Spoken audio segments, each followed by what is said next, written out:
asentados en región de sombra de muerte, luz les resplandeció.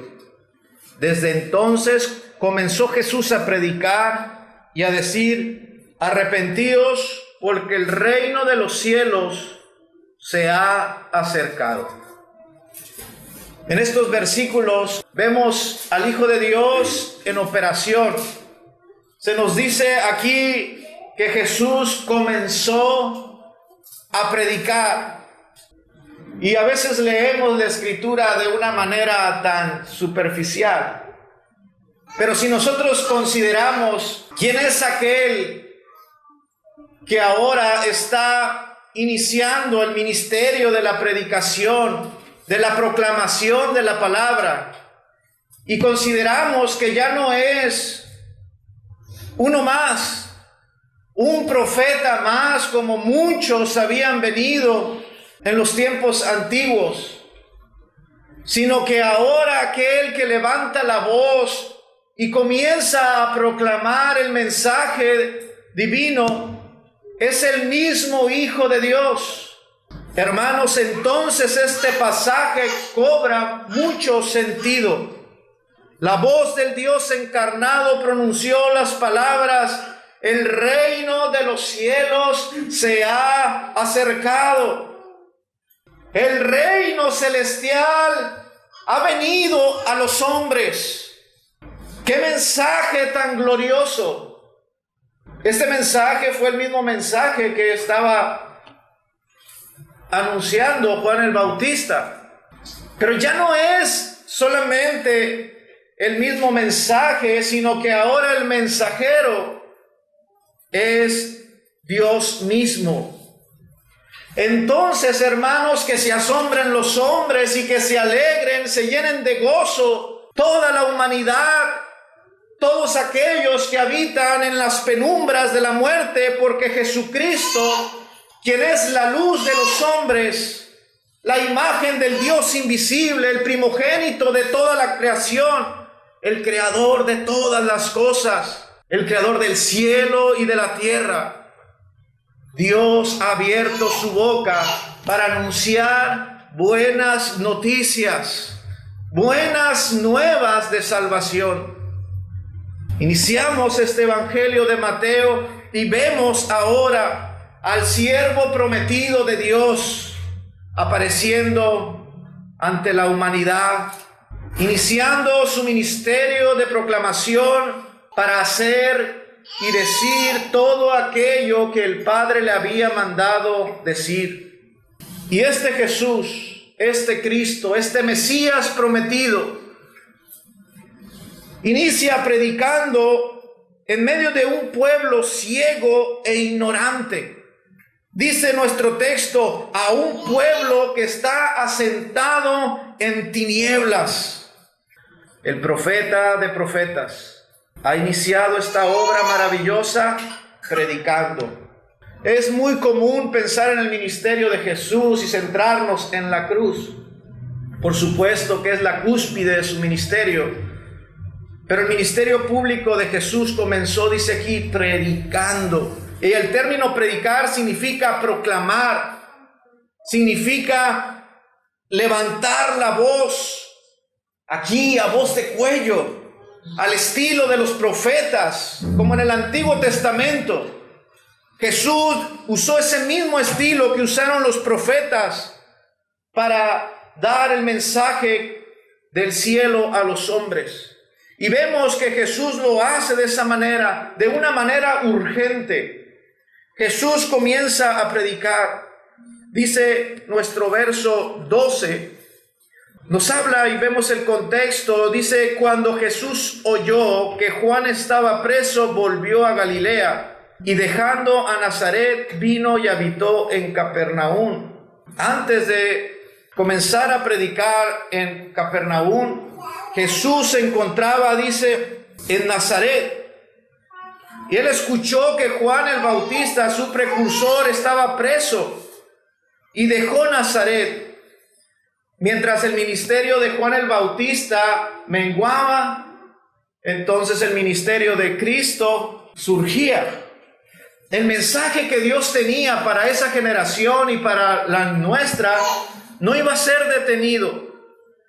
Ahí estaba Juan ya en la cárcel sufriendo por hablar la verdad, por señalarle los pecados a Herodes. Ya estaba pagando las consecuencias de ser un profeta de Dios.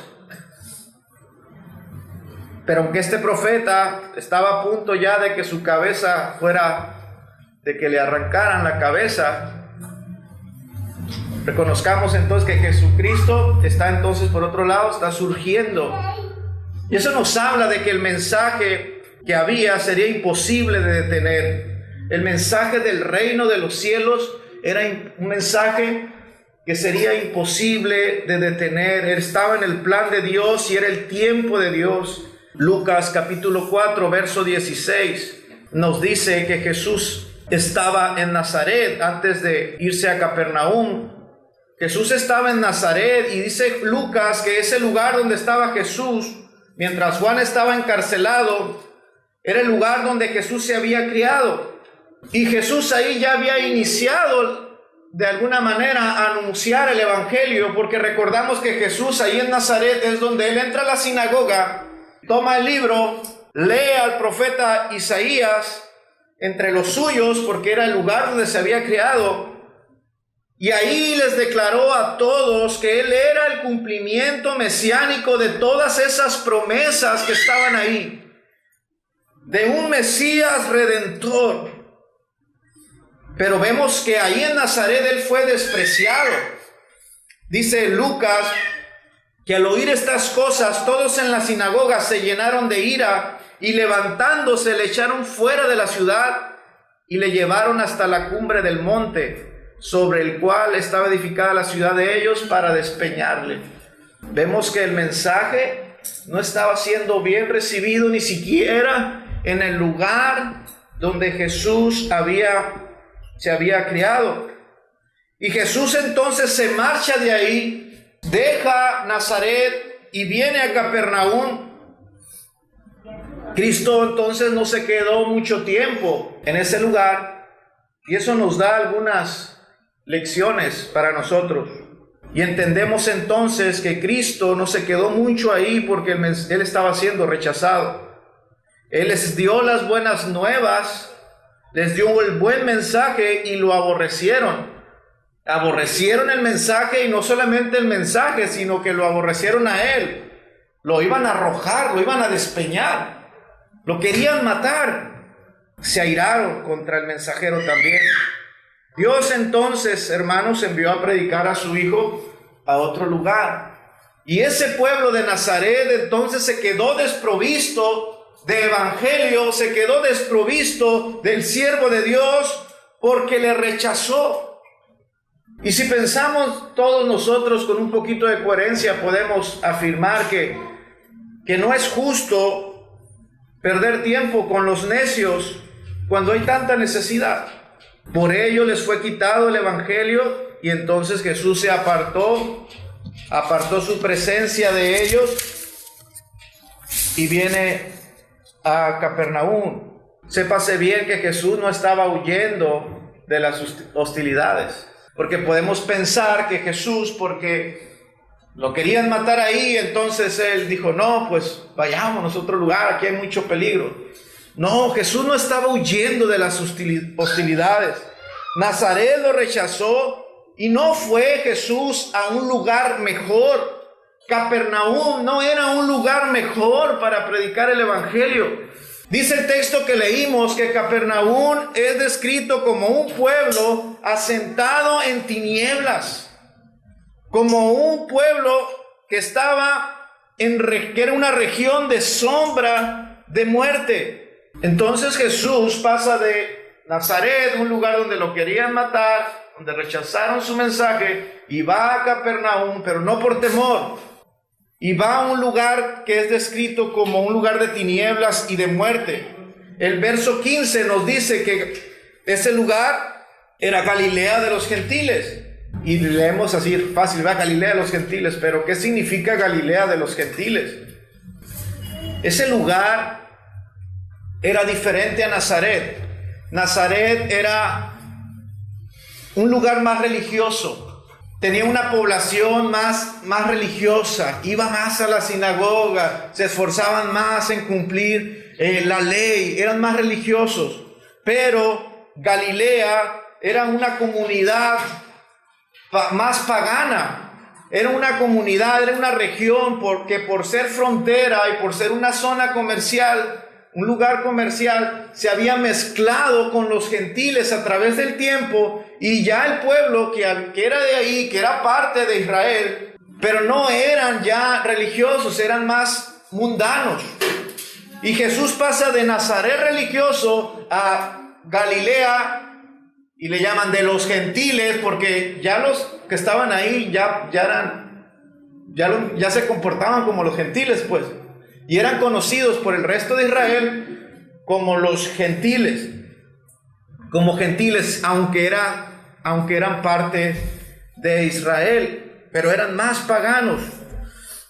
Por eso se dice, era una ciudad asentada en tinieblas, porque ellos vivían como si Dios no existiera.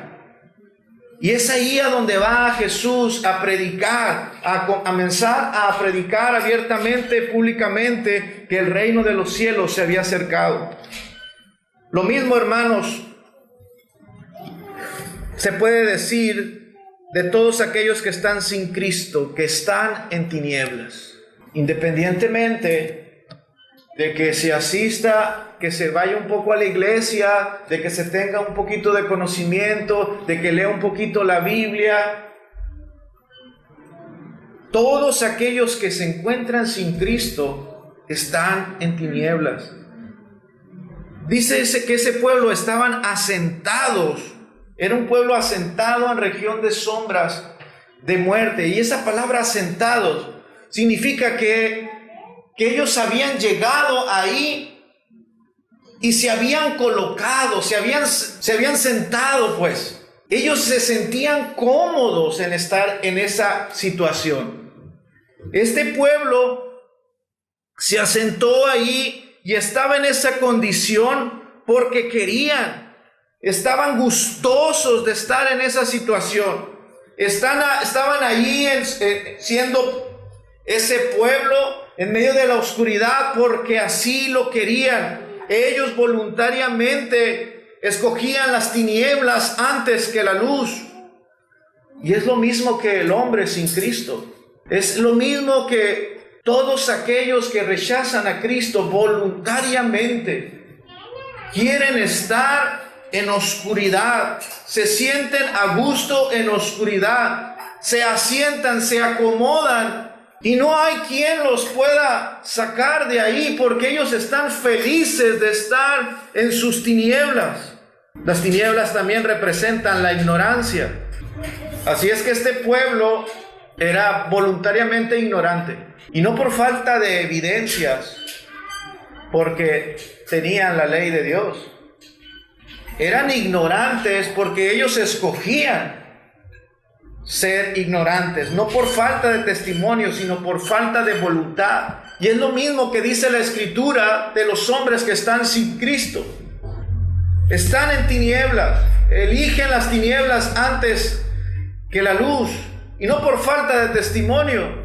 Dice la Escritura, aún los cielos cuentan la gloria de Dios. No, es que nunca tuve la Biblia, nunca tuve acceso. Ve al cielo, que no ves las obras de la mano de Dios, no te está anunciando la creación que hay un Dios que le debes rendir adoración. No es por falta de testimonio que los hombres están ignorantes, pero la buena noticia está aquí anunciada, ¿verdad? Nuestro texto dice, el pueblo asentado en tinieblas vio gran luz. Los asentados en región de sombra de muerte, luz les resplandeció. Jesús fue allí, a ese pueblo que es descrito así. Fue enviado Jesús ahí a ser su luz. El Padre envió a Jesús a ese lugar, a Capernaum, a Galilea de los gentiles, para que luz le resplandeciese a ese pueblo. Eso lo vemos en chiquito. Pero la venida del Hijo de Dios a este mundo es lo mismo.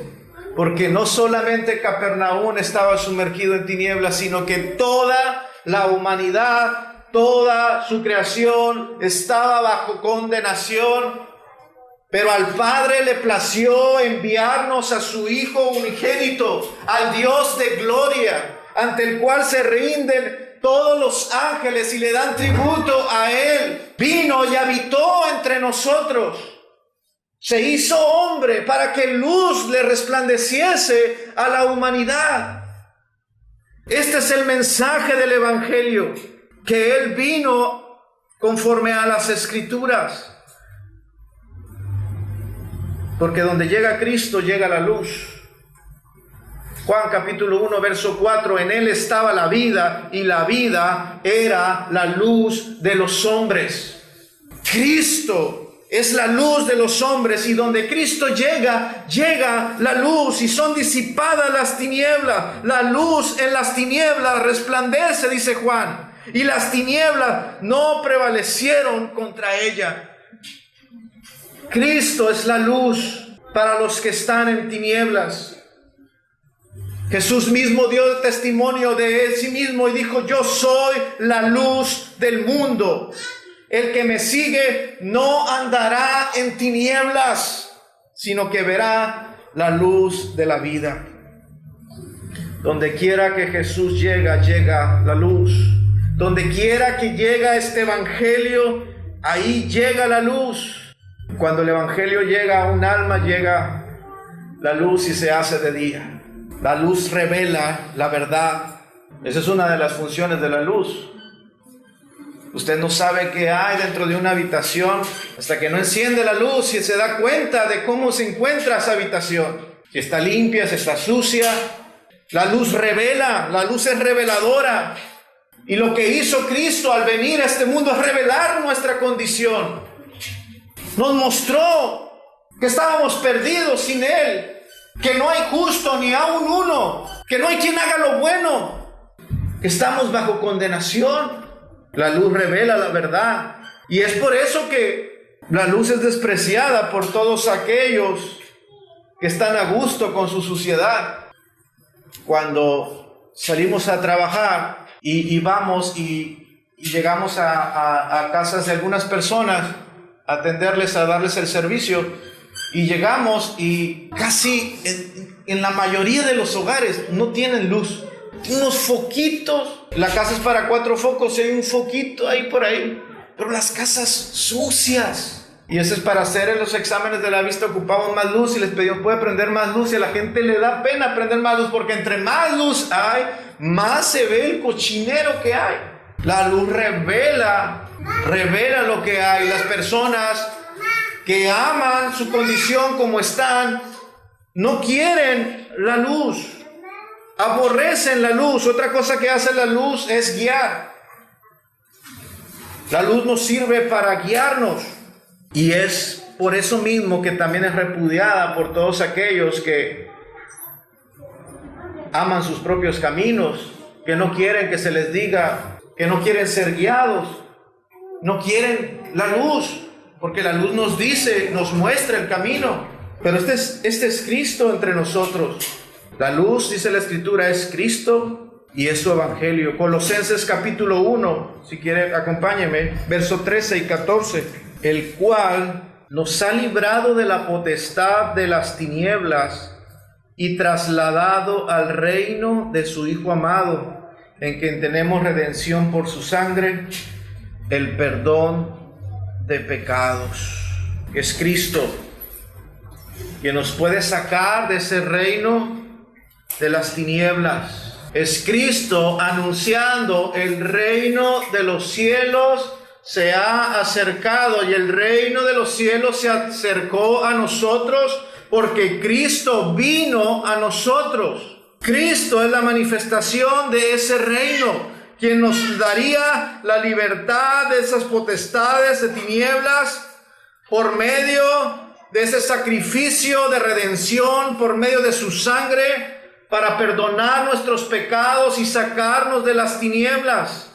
Es Cristo el reino de la luz, es su evangelio, la luz. Y el reino de las tinieblas, entonces, es el reino de los hombres, es el reino del pecado. Pero solamente el reino de Dios puede librarnos de ese reino de las tinieblas. En el reino de Dios, el reino de los cielos, Cristo es el Rey.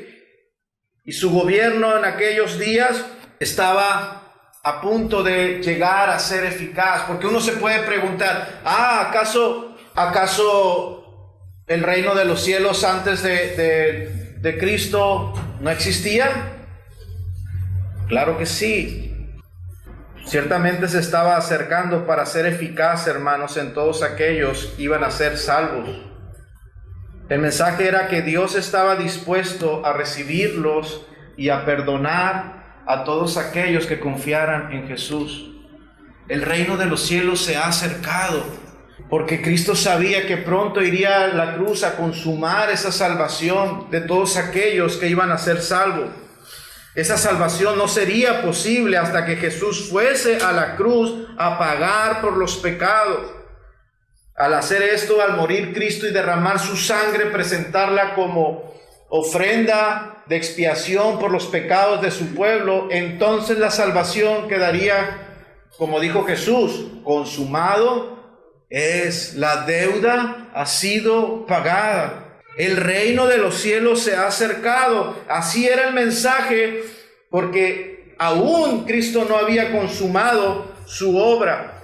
Eso para esa generación era en un tiempo futuro próximo, pero para nosotros es algo ya hecho. El reino está entre nosotros. El reino ha sido establecido.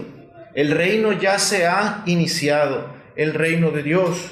Cristo entonces aparece aquí en esta escena pública con este mensaje: el reino de los cielos se ha acercado. Es como si se estuviera diciendo, la cuenta regresiva ha iniciado. Estuvieron esperando un Mesías por muchos años, por generaciones. Estuvieron esperando ese Mesías Salvador, a uno semejante a David, que trajera un reino de grandeza. Estaban esperando verlo. Y Jesús le está diciendo, el reino que ustedes están esperando se ha acercado. La cuenta regresiva ya comenzó. Está a punto de llegar. Debió de haber sido emocionante para aquellos que estaban esperando eso. El reinado de Dios estaba por comenzar sobre la tierra. En un sentido, ese reinado, hermanos, entendamos bien, siempre ha estado presente. Dios siempre ha sido soberano. Dios siempre ha sido el soberano, el rey de la creación. Pero ahora se está anunciando aquí que iba a haber un reinado en un sentido más profundo, en un sentido más íntimo. El reino de Dios lo veríamos ya no solo a través de las escrituras, la palabra, sino que ahora el verbo había sido encarnado y ahora el reino se estaba manifestando en la vida de Jesús, y luego ese reino se iba a manifestar en la vida de sus seguidores. El reino de los cielos se iba a manifestar en la vida de los creyentes. Cuando hablamos del reino de los cielos, tenemos que hablar de la forma en que llegó. Y cómo esa forma en que llegó fue tropiezo para muchos, porque el reino de los cielos no llegó de una manera que todos se dieran cuenta, sino que el reino de los cielos llegó de forma silenciosa. El reino de los cielos no fue a través de las armas, ni fue a través de una reforma política como se establecen los reinos hoy en día. Su reino, el reino de Cristo, ni siquiera fue notado por la mayoría de las personas de esa generación. Cuando el reino de Dios se inició, el mundo ni siquiera fue cambiado de una manera dramática. De la noche a la mañana llegó el reino de Dios a los hombres y hubiésemos pensado, el mundo cambiaría en ese instante. ¿Y sabe qué? No fue así. Usted voltea y todavía, mire, ¿y acaso ve ese cambio dramático? El reino de Dios no fue así. No fue de la forma que esperaban los hombres, su pueblo. Ellos esperaban a un Mesías guerrero, un Mesías conquistador, que fuese como David, un hombre de armas. que se levantara y venciera a sus opresores, que los librara de los romanos. Pero el reino de Dios no llegó así, sino que la manera que Dios escogió, hermanos, para presentar su reino fue a través de un Mesías sufriente, como lo describe Isaías 53. ¿Y quién quiere un Mesías así? Un Mesías que demuestre debilidad. Un Mesías que dé lástima a los hombres. Y este es el misterio del reino de los cielos, hermanos. Un Mesías sufriente, que no se comportaría como lo hacen los reyes de este mundo. Un rey que no demostraría su autoridad como lo hacen los soberanos de las naciones. No. Y es con este Mesías, hermanos, sufriente en que tropezó esa generación. Y es con este Mesías sufriente con quien siguen tropezando los hombres, los soberbios, los altivos. Es con esta roca que siguen tropezando los sabios de este mundo. ¿Cómo creer en Jesús? ¿Y por qué no vemos su reino? ¿Cómo creer en este Jesús y mira la condición del mundo? ¿Cómo creer en Jesús? ¿Dónde está su poder? Ahí están las guerras, ahí está la hambre, mira aquí está la peste, mira cuántas gentes están muriendo hoy mismo en nuestros días con esta pandemia. ¿Dónde está Jesús?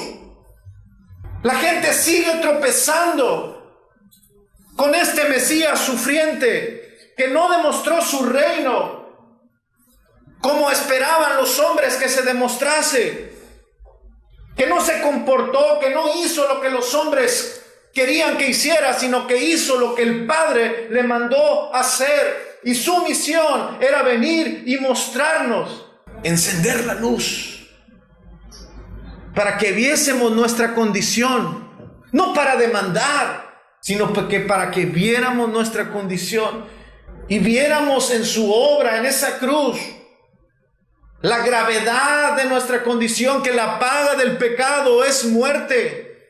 Con este Mesías siguen tropezando los sabios, los soberbios, los altivos, y siguen ahí permaneciendo en tinieblas sin poder ver.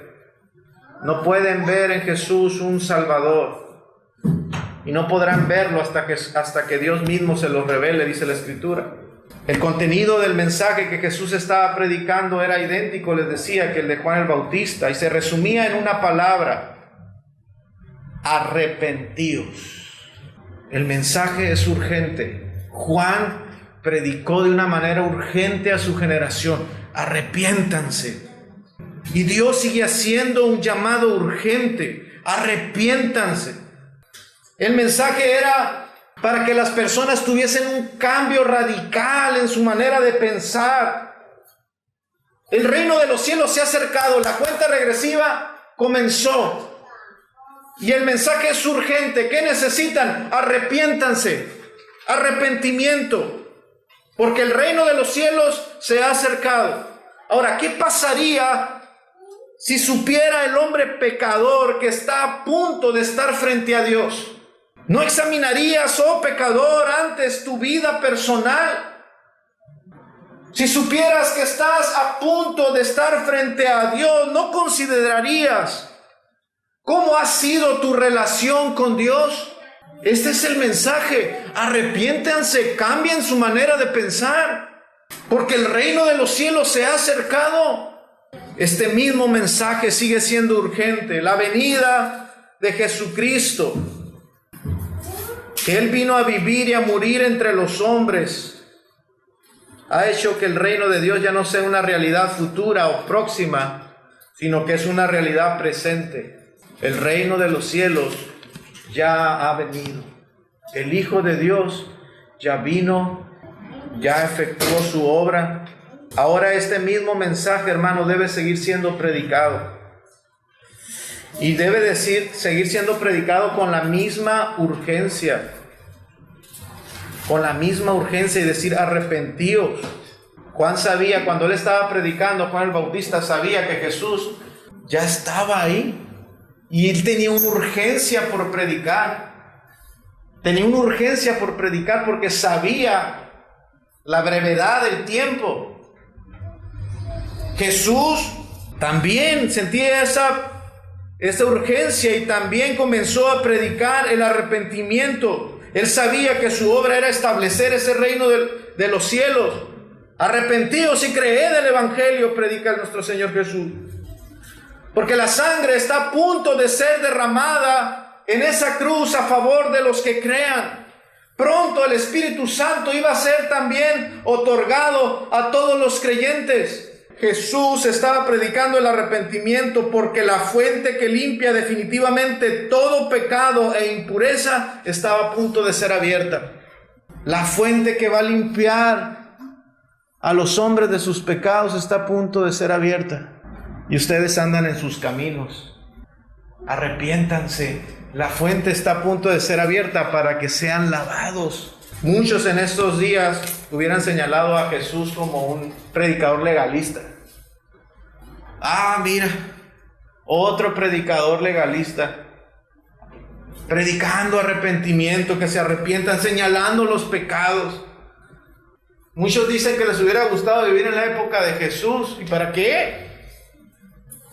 ¿Para qué? Para ser uno de los que iban a señalarlo como un predicador falto de amor. ¿Para qué quisieran estar ahí viviendo en los tiempos de Jesús? Para decir que Jesús era un separatista, porque estaba predicando que se arrepintieran, porque era muy duro. Pero estas cosas siempre son dichas por aquellas personas que aman su pecado, por aquellos mismos que no quieren arrepentirse. ¿Y qué tiene de malo? ¿Qué tiene de malo llamar a que los hombres abandonen lo malo y se acerquen a Dios? Eso es el arrepentimiento. Hacerle un llamado a las personas a que dejen sus conductas pecaminosas y se vuelvan a Dios. ¿Qué tiene de malo eso? Y por eso fueron decapitados los profetas, fueron aserrados, fueron muertos por espada, porque les decían a la gente que dejaran su pecado y se acercaran a Dios. Por eso Jesús fue a punto de ser despeñado. Se mostró como un hombre bueno y los demás se sintieron pecadores. Se dijeron, ¿y este quién es? ¿Que no es como nosotros? ¿Y todos somos iguales? La pregunta más esencial para todos nosotros, usted sabe que es la siguiente: ¿qué debemos hacer para ser salvos? Por supuesto, alguien diría creer el Evangelio, y eso es verdad. Pero el mensaje del Evangelio incluye, hermanos, el arrepentimiento. Porque ese mensaje del Evangelio de buenas noticias, de que hay salvación, incluye el tener que reconocer que somos pecadores y que necesitamos reconocer esto para poder venir a Jesús, quien nos recibe como hermanos y que Él está dispuesto a tomar nuestro lugar delante de Dios y que Él estuvo dispuesto a recibir en sí mismo el castigo que nosotros merecimos. Que Él derramó su sangre que nosotros deberíamos de haber derramado. Eso es reconocer que nosotros somos faltos, que nosotros merecemos la ira de Dios, pero que Cristo tomó nuestro lugar para que nosotros fuésemos librados. Y más aún que esto, que Él tomó nuestro lugar para darnos el privilegio de ser tratados como hijos amados de Dios cuando no lo merecemos. La doctrina del arrepentimiento entonces es una buena doctrina en el Evangelio. Y hoy también, hermanos, la predicamos con urgencia. Dice la Escritura, Dios ahora manda a todos los hombres en todo lugar a que se arrepientan. Hechos capítulo 3, verso 19. Arrepentíos y convertíos para que sean borrados vuestros pecados, para que vengan de la presencia del Señor tiempos de refrigerio. Isaías 1:18, venid luego, dice Jehová, y estemos a cuentas. Si vuestros pecados fuesen como la grana, como la nieve serán emblanquecidos. Si fuesen rojos como el carmesí, vendrán a ser como blanca lana. Dice la Escritura, si buscares a Jehová, lo hallarás. Si lo buscares de todo tu corazón y de toda tu alma. Busca al Señor. Vuélvete al Señor. Ese es el mensaje del Evangelio para los perdidos y aún para los que vivimos en este Evangelio, un arrepentimiento continuo. Busquemos al Señor. Si hemos pecado, dice la Escritura, Él es fiel y justo para perdonar, hablando de su pueblo, porque el Mesías ya vino, el reino de los cielos ya se ha iniciado, la fuente inagotable de misericordia está abierta para que los hombres se acerquen y laven sus culpas en la sangre de Cristo. Este reino ya se ha inaugurado. El Mesías sufriente ya murió en la cruz y resucitó al tercer día conforme a las Escrituras. Ahora Él es el Rey de Reyes y el Señor de Señores. El Mesías sufriente ahora es el que reina por los siglos de los siglos. Aquel que se le ha dado un nombre que es sobre todo nombre. Ahora Él tiene poder para salvar a todos los que en Él confían. Él es el Rey que salva a su pueblo. No hay mancha que Él no pueda limpiar. No hay pecador tan grande que Él no pueda perdonar. Entrega tu vida al Señor. Haz de Él tu Señor. Y como dice la Escritura, verás la luz de la vida. El pueblo asentado en tinieblas vio gran luz. Y los asentados en regiones de sombra de muerte, luz les resplandeció. Que el Señor bendiga su palabra, hermanos. Vamos a orar.